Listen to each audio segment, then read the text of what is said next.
스페셜 에듀에서 부동산학 개론을 강의하는 강양호입니다. 여러분 먼저 제목부터 한번 보시겠습니까? 기초라는 단어가 들어가 있다고 해서 아주 기본적인 수준의 내용을 전달한다는 생각은 하지 마시기 바랍니다. 언어라고 하는 것은 조금 더 명확하게 전달하고자 하는 것이 목적이라서 임팩트 있게 여러분들에게 이 내용을 설명하기 위해서 기초라는 단어를 붙였을 뿐 상당히 중요한 내용들입니다. 부동산학 개론이라는 과목은 무엇을 공부하는 과목입니까? 라고 물어보신다면 한마디로 표현했을 때 투자입니다. 부동산에 투자할 거냐, 주식에 투자할 거냐, 코인에 투자할 거냐, 원유에 투자할 거냐, 곡물에 투자할 거냐, 투자 대상 무수히 많죠. 이 많은 투자 대상 중에 어디에 투자하는 것이 결론 투자자 입장에서 수익률이 클까? 이것을 다루는 과목이 부동산학 개론이라고 생각하시면 됩니다. 따라서 개론 전체에서 다루는 내용들은 그 투자와 관련되어서 합리적인 의사결정을 하기 위한 제반 정보들을 다루는 겁니다. 그러면 이번 시간 여러분들과 함께 이야기해보자 할 내용은 합리적 선택입니다. 왜 이 제목을 선택했는지를 한번 생각해 볼까요? 합리적 선택, 개론은 뭘 공부한다고 했습니까? 투자. 그러면 어디에 투자할 것인지. 투자는 말입니다, 여러분. 어디에 투자든 상관없습니다. 왜? 설령 투자자의 수익률이 적다고 하더라도 나는 이 기업의 정책이, 이 기업의 사회적 책임에 대한 부분을 너무도 나는 만족스러워하기 때문에 투자를 하겠다. 얼마든지 가능해요. 그러나 투자의 주된 목적은 수익률을 극대화시키는 것이기 때문에 여기서 말하는 합리적인 선택이라는 것은 결론 수익률을 극대화시키는 방법이라는 얘기죠. 우리는 매 순간순간 선택의 문제에 놓이게 됩니다. 동의하십니까? 자, 아침에 일어날 때를 생각해 보시죠. 지금 당장 일어날까? 5분 있다가 일어날까? 출근할 때 버스를 타고 갈까? 지하철을 타고 갈까? 아니면 그냥 자가를 이용해서 갈까? 우리는 다양한 선택의 기로에 놓이게 됩니다. 그러면 그중에서 우리는 무엇인가 하나를 선택할 수밖에 없는 거죠. 그렇다면 다른 것들은 포기할 수밖에 없다는 얘기죠. 그랬을 때 나의 선택이 과연 합리적인 선택일까? 이것을 경제학적으로 풀어보자는 얘기입니다. 그러면 오늘 우리가 함께 이야기할 내용의 목차들을 살펴보면요. 첫 번째, 투자자들은 위험에 대해서 어떠한 태도를 보이느냐라는 겁니다. 여러분들은 어떻습니까? 여러분들은 여러분 호주머니에 지금 현재 여유 자금이 1억이 있다고 전제합시다. 예금에 투자하시겠습니까? 주식으로 가시겠습니까? 코인으로 가시겠습니까? 단 전제 이 1억의 여유 자금은 내가 오랜 시간 동안 저축하고 저축해서 확보한 여유 자금입니다. 어느 날 갑자기 로또를 당첨돼서 확 발생한 그런 자금이 아니라 어디에 투자하시겠습니까? 그렇다면 보다 더 신중한 의사결정을 하시게 되겠죠. 자, 여기서 나는 그래도 안전한 예금에 투자할 거야. 이런 투자자를 우리는 흔히 위험 회피형이라고 말을 해요. 코인, 나는 코인에 갈래. 나는 주식에 갈래. 주식 중에서도 조금 리스크가 큰 쪽으로 갈래. 왜 리스크가 큰 쪽으로 간다는 겁니까? 리스크가 크면 리턴도 클 테니까, 그죠? 자, 그래서 이런 투자자들을 위험 선호형이라고 부른다는 거죠. 그럼 투자자들은 위험에 대해서 다양한 형태의 생각을 가지고 있구나. 자, 그래서 이제 합리적인 선택을 하게 될 것이고요. 합리적 선택을 함에 있어서 중요한 두 가지 비용이 존재합니다. 그 중에 한 가지가 선크 코스트라고 합니다. 두 번째가 오퍼튜니티 코스트입니다. 그래서 이 둘을 가지고 우리는 합리적인 의사결정을 하게 되는데 이게 우리 시험으로 들어오게 되면 기회비용이라는 표현을 이렇게 즐겨 사용합니다. 그래서 이제 마지막 요구 수익률을 정리해 보도록 하겠습니다. 자, 이제 시작 한번 해봅시다. 우리가 투자를 하는 경우 투자자들은 말입니다. 어떤 투자자는 에이 뭐 이 1억 날려도 그만이야 하고 위험한 데 투자하는 경우도 있고요. 어떤 투자자는 이 돈이 어떤 돈인데 안전한데 안전한데 대한민국 국채를 살래, 미국의 국채를 살래, 이렇게 안전한, 즉 수익률도 별로 없는 이런 데 투자할 거야라고 하는 사람도 존재하겠죠. 따라서 위험에 대한 투자자 태도에 따라서 우리는 투자자를 이렇게 세 가지 형태로 나눕니다. 자, 다 같이 제목 한번 읽어볼까요? 여러분, 무엇인가를 학습할 때는 말입니다. 한번 미쳐보는 거예요. 훅 다가오시기 바랍니다. 다시 한번 읽어볼까요? 시작. 여기서 위험 회피형이라는 것은 단어 그대로 위험을 싫어한다라는 게 아닙니다. 그렇게 해석하시면 모든 게 끝납니다. 자, 우리는 투자를 한다는 전제죠. 투자를 하지 않는다면 위험은 발생 안 하겠죠. 그러니까 투자자들의 여러 형태들은 공이 다 투자를 한다는 게 전제예요. 그럼 투자를 하는 목적은 수익을 얻고자 함이죠. 근데 그 수익을 얻기 위해 투자를 하게 되면 위험이 발생하는 것은 필연적이니까 이 둘의 관계를 가지고 이야기를 하는 것인데, 여기서 위험 회피형 투자자는 위험에 포인트를 두고 있습니다. 따라서 이런 투자자는 어떤 투자자냐? 위험이 커졌다? 그럼 더 많은 수익을 달라고 요구합니다. 두 번째, 위험 선호형 투자자는 수익에 포커스를 두고 있는 자입니다. 수익을 많이 준다고 하더라. 오케이. 그럼 나는 위험 감수할 용이 있다. 자, 둘을 동일한 개념으로 보시면 안 돼요. 전혀 다른 개념이에요. 그러니까 자, 이 둘을 보니까 어쨌든 수익과 위험의 관계가 아니냐, 그렇게 하시면 안 된다고요. 기준이 완전히 달라지죠. 어떤 투자자는 A라는 자산에 수익을 많이 준다고 해. 오케이. 그럼 수익을 많이 준다고 하니까 나는 위험을 감수할 용의가 있다, 이렇게 간다고요. 자, 어떤 투자자는 나는 B라는 자산에 투자를 하려고 했는데 이 B라는 자산에 위험이 커졌다는 거죠. 그럼 더 많이 수익을 주세요 라고 요구한다는 얘기입니다. 기준이 어디에 기준을 두는지, 어디에 포커스를 두고 있는지가 다르다는 얘기입니다. 정확하게 기억하셔야 됩니다. 중요합니다. 위험 중립형은요, 위험은 무시합니다. 수익률만 보고 투자를 결정하는 자입니다. 여러분들은 어디에 속하십니까? 이 셋 중에. 어디에 속한다고요? 위험 선호. 자, 그런데 모든 경제학적인 이론, 모든 경영학적인 이론은 말입니다. 위험 회피형을 전제로 합니다. 왜? 합리적인 투자자이기 때문에. 합리적인 투자자이기 때문에. 따라서 그림을 하나 보시겠습니까? 항상 위험과 수익률의 관계를 이야기할 때는 그래프에서 Y축을 수익률로 딱 설정해요. X축을 위험이라고 합니다. 자, 그래서 이 그림 하나가 딱 머리에 들어가 있으면 앞으로 여러분들이 개론과 관련된 내용들을 학습할 때 아주 편할 겁니다. 시험 문제 답을 찾을 때 아주 편할 거라고요. 이 그림 통째로 머릿속에 그립시다. 수익률은 Y축이야. 위험은 X축이야. 이렇게요. 자, 그러면 위험이 점점 커져갑니다. 맞죠? 위험이 점점 커져가죠? 그럼 수익률은 어떻게 될까요? 당연히 커져가겠죠. 여기서 임의적으로 일정한 이름을 정할게요. A점, D점, E점 이렇게 정하겠습니다. 이 중에 위험 회피형과 위험 선호형을 한번 결정해 봅시다. 누가 위험 회피형일까요? 위험 회피형은 위험에 포커스를 두고 있다는 얘기입니다. 위험이 제일 적죠? 오케이. 그 위험에 대해서 수익을 이만큼 달라고 요구합니다. 근데 위험 선호형 투자자는 이점이겠죠. 위험 회피형과 위험 선호형, 다시 한번 정확하게요. 위험 회피형은 어떤 투자자라고요? 아니, 위험을 싫어한다라고 하면 안 된다고요. 위험이 높아지면 더 높은 수익을 달라고 요구하는 자. 그 위험 선호형은 어떻게 되는 거죠? 그렇죠. 높은 수익률을 주겠다고 제안한다. 오케이. 그럼 나는 위험 감수할 용의가 있다. 그런데 어떤 투자자가 합리적이라고요? 위험 회피형. 그러므로 우리가 앞으로 학습하는 모든 이론적인 전제는 위험 회피형을 전제로 하는 겁니다. 근데 위험 회피형은 다시 두 가지 형태로 구분하는데요. 위험 선호형, 위험 회피형은 다시 공격적인 투자자와 보수적인 투자자로 구분합니다. 앞서 여러분들이 세 가지 형태의 투자자를 놓고 나는 위험 선호형이야 라고 생각하셨다면 정확히 말하면 위험 선호형이 아니라 위험 회피형 중에서는 그렇죠. 공격적 투자자 이런 뜻입니다.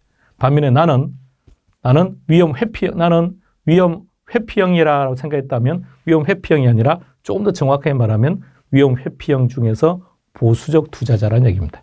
어디에 여러분들이 해당되는지 한번 생각해 보시고 이제 합리적 선택으로 한번 들어갑시다. 우리가 무엇인가의 투자를 결정할 때는 말입니다. 그죠? 쉽게 말합시다. 뭐가 있어야 됩니까? 돈이 있어야죠. 그죠? 돈. 그래서 이 돈이라는 것은 어떤 면에서는 자산이 되기도 하고 비용이 되기도 하는 건데요. 그러면 우리가 어떤 곳에 투자를 한다면 투자하는 돈, 이걸 우리가 흔히 자산이라고 표현하지만 비용이라는 표현을 쓰기도 합니다. 대표적인 비용이 두 가지가 있습니다. 매몰 비용하고 기회 비용하고. 이 중에 하나는요, 의사결정에 절대로 반영하면 안 되는 거고, 하나는 의사결정에 아주 중요한 정보입니다. 매몰 비용, 단어 그대로 해석해 보세요. sunk, 일몰, 해가 졌다는 얘기죠. 다른 말로 해석한다면 지나간 버스입니다. 그럼 지나간 버스는 어떻게 해야 됩니까? 고려하면 안 돼요. 자, 이런 뜻입니다. 볼까요? 취소해도 환불되지 않은 호텔 숙박료. 그러니까 우리가 여행을 갈 것이라고 전제하고 숙박료를 미리 지급을 한 거죠. 그래서 뭐 한 달 전에 계약을 하면 비용을 뭐 30% DC해 드리겠습니다. 그래서 우리가 한 달 전에 숙박료를 결제를 한 거예요. 단 어떤 전제냐? 나중에 환불이 되지는 않습니다라는 조건을 했다는 겁니다. 자, 그런데 시간이 지나서 우리는 그 지역에 있는 그 호텔로 숙박을 결정 안 하려고 해요. 다른 지역으로 여행을 가거나 또는 그 지역으로 간다고 하더라도 다른 장소에 있는 호텔에 숙박을 하려고 합니다. 그 경우 우리는 뭐가 제일 고민일까요? 그렇죠. 이미 지급한 이 숙박료가 너무도 아까워서 그냥 어쩔 수 없이 가자. 이거는 안 된다는 얘기예요. 따라서 매몰 비용은 쭉 읽어보세요. 결론은 의사결정에서는 고려하지 않는 비용을 의미한다는 겁니다. 여러분, 단순하게 이렇게 끝낼 문제가 아니고요. 우리의 매 순간순간 의사결정에서 우리가 비합리적 의사결정을 하는 가장 주된 원인이 이 매몰 비용 때문에 그래요. 지나간 버스. 단순한 생각을 한번 해봅시다. 여러분들이 공인중개사 시험 준비를 하기로 결정을 한 거예요. 그래서 책을 막 구입을 한 거죠. 책을 10만 원 주고 딱 구입을 했습니다. 그런데 한 2달 지나다 보니까 개론책 한 권이 또 나왔는데 2만 원 한대요. 그런데 이 책만 보면 100점을 받을 수 있는 그런 교재랍니다. 그러면 어때요? 아주 좋은 교재죠. 사야죠. 근데 여러분들은 뭐가 고민일까요? 기존에 있던 이 교재만 없다면 당연히 이 교재를 사면 되는데 기존에 있는 이 교재 때문에 우리가 의사결정을 못하는 거죠. 자, 그런데 합리적 의사결정이란, 합리적 선택이란 의사결정을 하는 그 날을 기준으로 해서, 그 시점을 기준으로 해서 그 이전에 들어간 비용은 그렇죠. 썬크 코스트입니다. 의사결정에 아무런 기준이 되어서는 안 된다는 거죠. 다시 말하면 새로운 책이 나왔는데 이 책을 사는 것이 나의 합격에 도움을 준다면 사는 것이고 그렇지 않다면 안 사는 거죠. 이렇게 의사결정을 해야지 이미 가지고 있는 이 책, 여기에 얽매여서는 안 된다. 이게 매몰 비용이라는 얘기입니다. 기회비용요? 기회비용 이런 거죠. 우리는 무엇인가를 선택한다는 얘기는 또 무엇인가는 포기했다 그랬죠. 그 포기한 것으로부터 얻을 수 있었던 만족감이 기회비용입니다. 보시겠습니까? 포기한 콜라나 짬뽕. 이게 무슨 말인지 한번 생각해 봅시다. 자, 포기한 콜라와 짬뽕. 여러분들은 콜라와 사이다 무엇을 좋아하십니까? 스톱. 자, 그럼 다시 그 질문 이전으로 되도록 할게요. 여러분들은 콜라나 사이다가 대체가 될 수 있는 그런 대체제라고 생각하십니까? 자, 여러분, 대체제란 어떤 거냐면 가격이 유사하고요.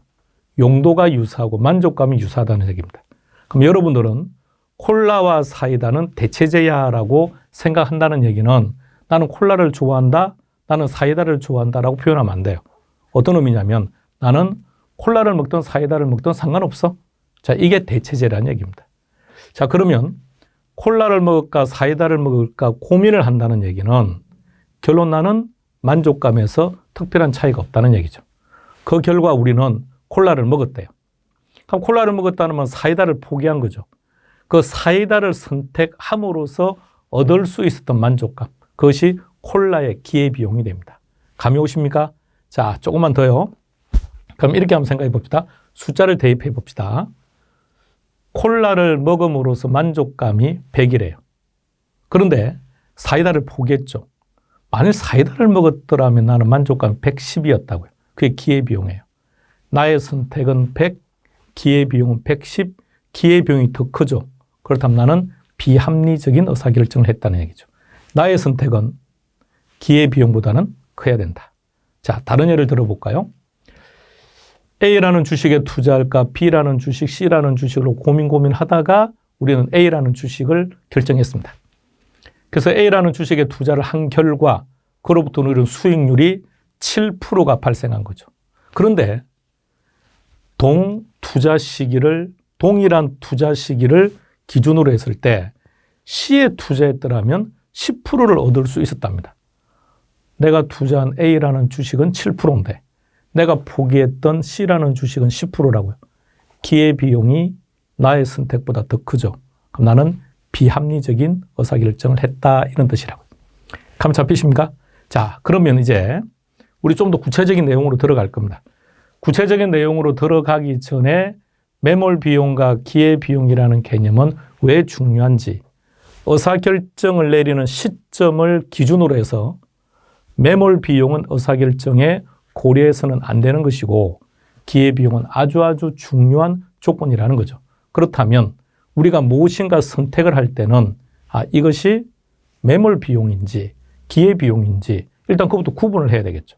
구분을 해놓고 매몰 비용이라면 무시, 기회 비용이라면 아주 중요한 조건이니까 그 기회 비용을 근거로 해서 의사결정을 했을 때 우리는 합리적인 선택이 될 수 있다는 얘기입니다. 합리적인 선택 어떻게 하는지 아시겠습니까? 자, 이제 좀 더 구체적으로 한번 들어가 보겠습니다. 매몰 비용을 한번 정리해 볼까요? 그림 하나 보시겠습니까? 누군지 아시겠습니까? 여행을 가려고 지금 생각 중이었던 거죠. 여행을 가겠다고 오랜 시간 동안 고민하다가 어느 특정한 장소에 여행 가기로 결정하고 보시는 것처럼 항공 티켓도 이미 결제를 한 상태입니다. 2달 전에요. 그런데 2달 전에 이 티켓을 결제할 때 어떤 조건이었냐면 2달 전에 결제하시면 항공요금을 30% DC해 드리겠습니다. 단 후에 환불은 불가능합니다라는 조건이었다고요. 자, 그런데 이제 2달이라는 시간이 점점 지나다가 여행을 갈 무렵이 되었을 때 마음이 좀 바뀐 거예요. 이곳에 여행을 가는 것이 아니라 이곳으로 여행을 가기로 결정을 했대요. 자, 이곳으로 가기로 결정을 했다는 얘기는 의사결정을 하는 시점에 있어서 종전 여행지로 가는 것보다는 새로운 여행지로 가는 것이 만족감이 클 것이라고 예상을 했다는 뜻이겠죠. 자, 그런데 뭐가 고민일까요? 저 항공 티켓 아까운데 어떡하지? 자, 우리는 이런 의사결정을 할 수밖에 없고 늘 우리는 거기에 얽매여 있다는 얘기입니다. 그렇다면 의사결정을 딱 하는 시점, 의사결정지 뭐라는 거죠? 그렇죠. 이 여행지를 포기하고 이 여행지로 갈 것이냐 말 것이냐를 결정하는 시점에 있어서는 이미 결제한 항공 티켓은 어떻게 된다고요? 매몰 비용이라고요. 이미 지나간 버스라고요. 거기에 미련을 두어서는 안 된다는 얘기입니다. 그러면 기존 여행지로 가는 것이 아니면 새로운 여행지로 가는 것이 만족감이 커질 거냐, 어디로 가는 것이 나의 만족감이 커지고 나의 일행과 함께 갔을 때 많은 추억을 만들 수 있겠는지를 생각하고 의사결정을 해야 된다는 얘기입니다. 그러나 우리는 대부분 여기에 고민스러워하는 거죠. 우리 이런 경험이 많죠. 우리는 상당한 시간 이런 경험들을 하고 있습니다. 자, 이런 부분요. 이런 것들을 우리는 매몰 비용이라고 합니다. 한번 다 같이 읽어볼까요? 여러분, 소리 내어서 한번 읽어봅시다. 지하철을 타고 가다가 지금 보고 계시다면 마음속으로 소리 내서 읽어보세요. 시작. 매몰 비용이라는 이런 거구나. 이미 의사결정을 하는 시점 이전에 내가 이미 투입을 했구나. 돈을 지출했구나. 그래서 회수할 수 없는 비용이구나. 그렇다면 이것은 의사결정을 할 때 아무런 영향을 미치지 않는다는 얘기죠. 자, 표현 한번 쭉 보세요. 본전 생각. 이거 참. 자, 우리가 합리적으로 생각하면 그렇지. 매몰 비용은 당연히 고려하면 안 되지라고 말은 할 수 있으나 현실은 그렇지 않습니다. 우리는 상당한 부분 이 매몰 비용에 얽매여 있다는 거죠. 왜? 본전 생각 때문에. 자, 가령 하고 넣었던 내용을 다시 한번 쭉 확인해 보세요.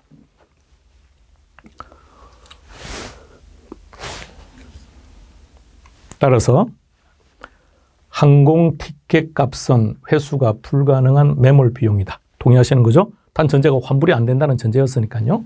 자, 그러므로 현재 어떤 곳으로 여행을 가는 것이 더 큰 만족감을 얻을 수 있느냐, 여기에 기준을 두고 의사결정을 해야지 이미 들어간 그 비용에 얽매여서 의사결정을 해서는 안 된다는 얘기입니다. 자, 우리가 지금 하고 있는 것은 매몰 비용이라는 관점이죠. 자, 하나 더 보겠습니다. 어떤 개념이 딱 아시겠죠? 이미 결제했습니다.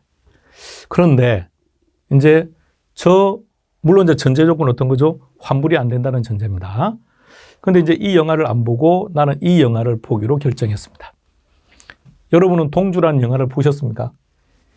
영화관에 가서 동주를 봤는데 동주를 보는 내내 마음이 상당히 불편했습니다. 그래서 그냥 가고 싶었는데 옆에 일행이 그냥 앉아 있으라고 해서 제가 도중에 몇 번 가자는 말을 했습니다. 그냥 보기 싫다고 그냥 가자 했는데 많이 그냥 답답하다는 느낌을 많이 받았습니다. 물론 2020년대 대한민국은 그렇지 않습니다만. 자, 갑니다. 동주라는 영화를 보고 싶어요. 그런데 뭐가 제일 큰 문제일까요? 그렇죠. 그러면 우리는 매 순간순간 합리적 의사결정을 하는 과정에서 매몰 비용이 발생하고 있음을 알 수 있을 겁니다. 자, 이런 예시를 자꾸 제가 들은 이유는 그냥 매몰 비용을 설명하면 대부분의 분들은 동의합니다. 아니, 당연한 거 아니냐.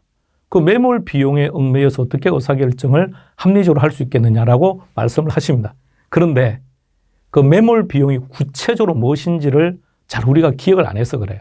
자, 이런 것들이 기회비용입니다. 이런 하나하나가. 우리는 하루하루에도 매 순간순간에도 매몰 비용과 만나게 될 것이고 그 매몰 비용이 우리의 합리적 의사결정에 상당히 장애 요소로 남아있을 겁니다. 자, 여기까지 우리의 합리적인 선택에서 매몰 비용을 정리하고요. 잠시 커피 한 잔 마시고 기회비용으로 들어가겠습니다.